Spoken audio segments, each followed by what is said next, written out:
Igbos have a proverb. They say that when you find a pregnant goat, or any goat for that matter, dead in the yam barn, it did not die of hunger. You need me to repeat that? Don't worry. When you find a goat dead in the yam barn, you know those yam barn that you build with bamboo and you see plenty of yam decorating the walls? That goat did not die of hunger. Something else killed him. We are not poor. When we were starting this interview, you asked a question about Nigeria. Something led me to describe this country to you. Ours is a rich land. Our soils are good enough to produce everything we need to eat, drink, anything we want for sustenance and good life. It's already in our soil. We are poor by design because those who ruin this country and who are ruining the Nigerian victims, their hold on power is strengthened by the poverty of the people. A poor man's mind, an hungry man's mind is focused on survival. He's thinking about what to eat. He's thinking about what to drink. He's thinking about how to pay his house rent if he has a house. He's thinking of where to sleep if he's only walking the streets. He's thinking about his security. She's thinking, how do I sleep tonight without getting raped where I'm going to have to manage to sleep? She's thinking, how do I feed my children? The Nigerian is deliberately made to focus on survival so that he does not begin to query the simple suggestions they give him in place of answer. A man who is dependent on the grace of his political master to eat is not likely to query the wisdom of the political master who tells him that his neighbor and best friend is his enemy. So, you find that the Nigerian state deliberately weaponized poverty against its people. Even if you look at the palliative system, it gives you an idea of the weaponization of poverty that is endemic in Nigeria. You're going around, you'll be seeing several videos of palliatives being shared. Nigerians reduced to animals.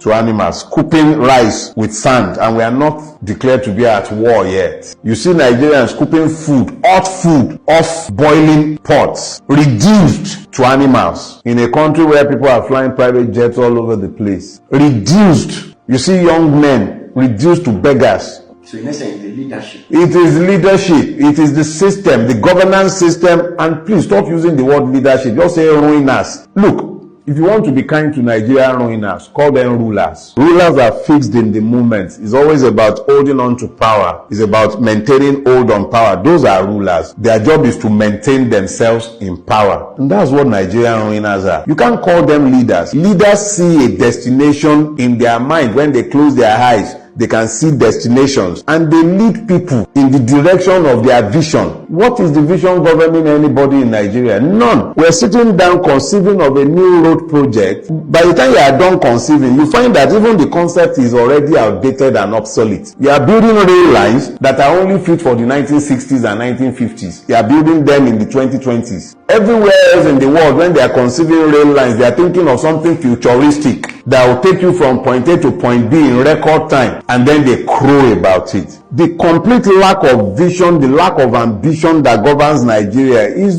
there for everybody to see. In fact, it's even a good thing that you mentioned it. In Do Not Die in Their War, there is a chapter there, I Removed the Lion Cub. If you read that chapter, you will find the story I told of Obasanjo Presidential Library, where Obasanjo was gifted a lion cub and he built an enclosure for the lion. So a lion is being kept in an enclosure that cannot or should not even be the space to hold a dog, and that lion cannot even be taken for walks. It looked like an emaciated boar bull the first sight I had of it. That is the kind of vision governing Nigeria. They can't see beyond the minute. They can demand, and that's the man, give it to him. Obasanjo remains the best of the lot that has governed this country, and yet the very best of the lot that has governed Nigeria, the extent of his vision when he was given a lion cub was to build an enclosure there is no more than about 3 by 3 square meter for a lion. Who is going to walk that lion? How is that lion going to get any exercise? Inside the concrete cage.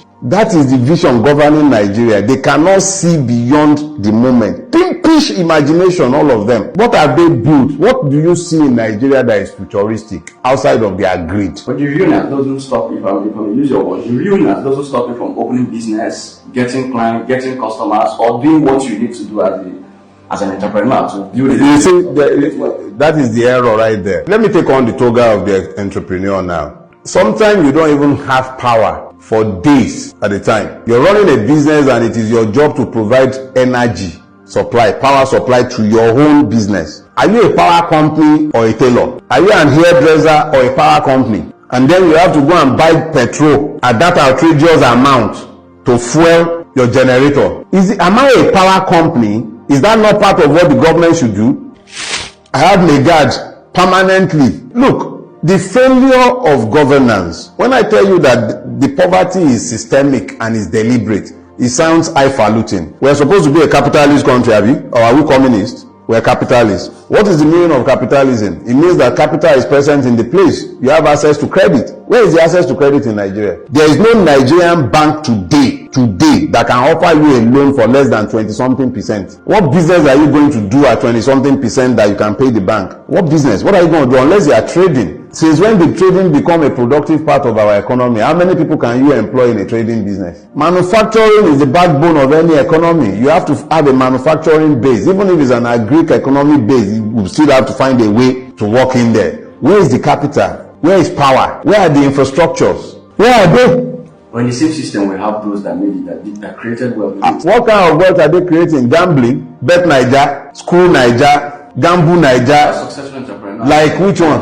Like Dangote, monopolists. Who create monopolists like the one that they were busy? Oh, okay, yes, with his new refinery, have you? Very beautiful refinery, churning out millions of barrels of petrol every day. Buhari went and commissioned it, and we were afflicted by light proceedings for hours on end on the day in question. We are a nation of liars. They have created rent seekers who make money from the putrefied system. They erect toll gates based on monopolies. So they make money, and then you're pointing at them as though that is available to everybody else. Look, young people have been reduced to gamblers, prostitutes, Uber drivers. You know how many graduates are driving Uber in Lagos and everywhere else? Because it's about the only way they can become self-employed without being dependent on the system for their livelihood. The easiest way to become self-employed in Lagos is to be able to buy a Corolla. So you buy a Corolla, you become a Uber driver. And then you have to start dealing with the madness of the Nigerian police and all the multiple checkpoints that the state has created to fleece you even more. If it was so nice, if the opportunities were so available, why would everybody be running away? The best and brightest of this country are running every day. They are not migrating, they are fleeing.